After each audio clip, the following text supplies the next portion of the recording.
दो वक्त की चैन की रोटी भी छीनने वाली सास अगर उसके पीछे लगी रहे कि बहू कुछ खा ले तो मामला गंभीर है। अरे कुछ नहीं खाती हमारी बहू, कुछ नहीं। अब देखो आधा किलो बादाम भिगाए थे इसके लिए, लेकिन खाती ही नहीं। बहू को भी गुस्सा आ जाता है कि खाने पर इतना जोर क्यों।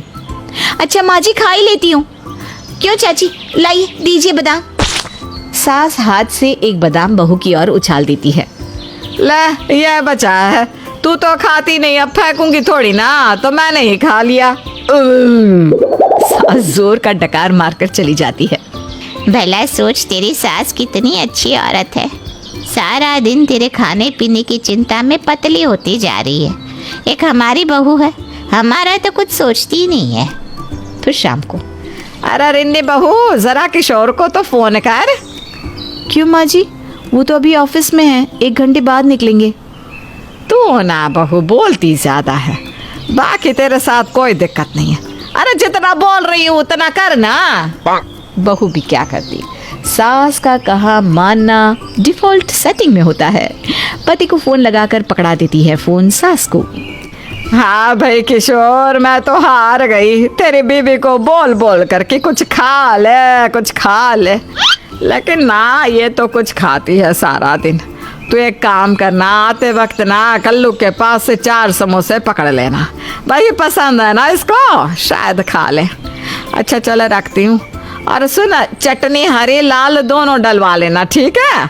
और हाँ, थोड़े करारे भी करवा लेना, हाँ बेटा। सास फोन साइड पर रखकर चली जाती है। पर माँ जी, मैंने तो अभी खाना खाया था। अभी कब? 2 बजे ना, अब तो 5 बजने आए हैं बहू। 1 घंटे बाद चाय बनेगी, फिर तो क्या खाएगी, खाली चाय? ना जी ना, मेरी बहू समोसे खाएगी। हाँ। किशोर वक्त से घर आता है, साथ में लेकर आता है समोसे, कल्लू के, वो भी 4, हरी लाल चटनी के साथ। वाह वाह वाह वाह। बहू चाय ले। बहू चाय ले आती है। सास एक समोसा बहू के सामने रख देती है। खा बहू खा, कुछ नहीं खाती तू। तेरे पीछे कितना परेशान रहते हैं हम लोग, पता भी है। अभी बहू चाय के साथ एक समोसा भी पूरा खत्म नहीं कर पाई थी कि सास की डकार सुनाई देती है और सामने के प्लेट से 3 के 3 समोसे गायब। बहू सर पर हाथ रख लेती है कि बहू कुछ खा ले, कुछ खा ले के पीछे क्या मंशा है। अरे साफ साफ कह देती कि बहू, मेरा कल्लू के पास के समोसे खाने का मन कर रहा है, तो भी समोसे तो आ ही जाते ना। ना, ऐसा नहीं करती सासू माँ तो। अच्छा बहू चलती हूँ, रात का खाना थोड़ा हल्का ही रख देना, वो क्या है ना, समोसे पचने में थोड़ा वक्त भी तो लगता है। सास चली जाती है। थोड़ी देर बाद पति आता है। मानना पड़ेगा, माँ बहुत परेशान रहती है तुम्हारे खाने पीने को लेकर। क्या जादू कर दिया है। वैसे कैसे लगे समोसे, एक मुझे भी दे दो। कहाँ से दूँ, सारे समोसे खत्म। रिन्नी चली जाती है।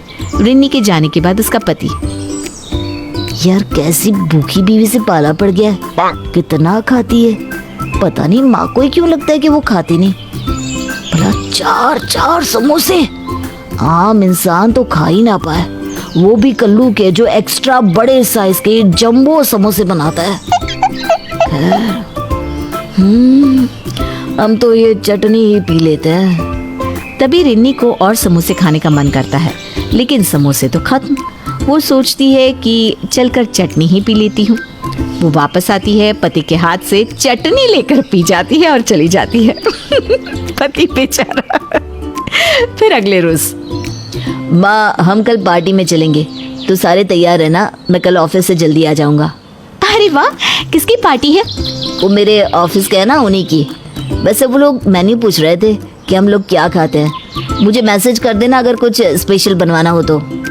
कैसी बात कर रहे हो जी, किसी के घर जाना है तो जो वो लोग प्यार से खिलाएंगे वही खा लेंगे, क्यों माँ जी? सास कुछ नहीं कहती, बस यही कहती है कि अरे बहू तू ना कुछ खा लेना, बस तू खाती नहीं, तेरी पसंद का ना हो तो। अच्छा ये बता अभी खाने में क्या है? किशोर चला जाता है। सास भी कमरे में चली जाती है, लेकिन सास के मन में कुछ चल रहा था। क्या? ये बहू भी ना कुछ खाती नहीं, ना ही कुछ घर में बनाती है। अभी बाहर मिल रहा है तो कह रही है कि कुछ भी खा लेंगे। अरे क्यों कुछ भी खा लेंगे? अभी चुपके से बहू का फोन उठाकर किशोर को मैसेज कर देती हूँ। दाल मखनी, मटर पुलाव, शाही पनीर। सास चुपके से बहू के फोन से बेटे को मैसेज कर देती है। किशोर को लगता है कि बीवी ने मैसेज किया है, तो वो दोस्त को वही मैसेज फॉरवर्ड कर देता है। अगले रोज पार्टी में आप लोगों को ये खाना पसंद था, लेकिन मुझे ना ये खाना बनाना ही नहीं आता था। मेरा तो मन था आपके लिए साउथ इंडियन अपने हाथ से बनाऊं, लेकिन हाँ तो बनाना था ना, ये किसने कहा बनाने के लिए? वैसे भी पनीर और दाल तो माँ जी को डॉक्टर ने मना कर रखा है। वो इन्होंने कहा कि आपके हस्बैंड ने इनको मैसेज किया था कि यही खाना है, तो वैसे कोई ना, हम लोग भी इसी बहाने ये खाना खा लेंगे। रिन्नी हैरान हो जाती है कि उसने तो कोई मैसेज नहीं किया, फिर किशोर ने अपने मन से मैसेज क्यों किया? लेकिन वो कुछ कहती नहीं। हमारी बहू ना कुछ खाती ही नहीं।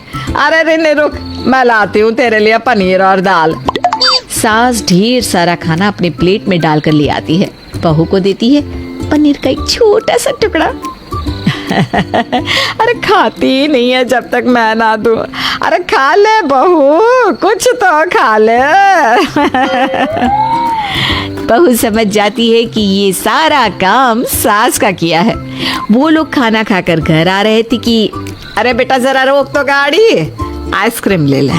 वो क्या है ना, तभी बहू बीच में बोल पड़ती है, नहीं नहीं माँ जी, मैं आइसक्रीम नहीं खाती, रहने दीजिए। सास बेचारी क्या करती, लेकिन आइसक्रीम की तलब जो लगी थी। अब हर बार तो बेटा तू इसी के लिए लाता है ना, आज मेरे लिए लेकर आ आइसक्रीम। सास तो सास रही, भला वो कैसे हार मान ली। लेकिन इस बार बहू ने भी कमर कस ली थी कि वो सास की ये हरकत छुड़वा कर रहेगी।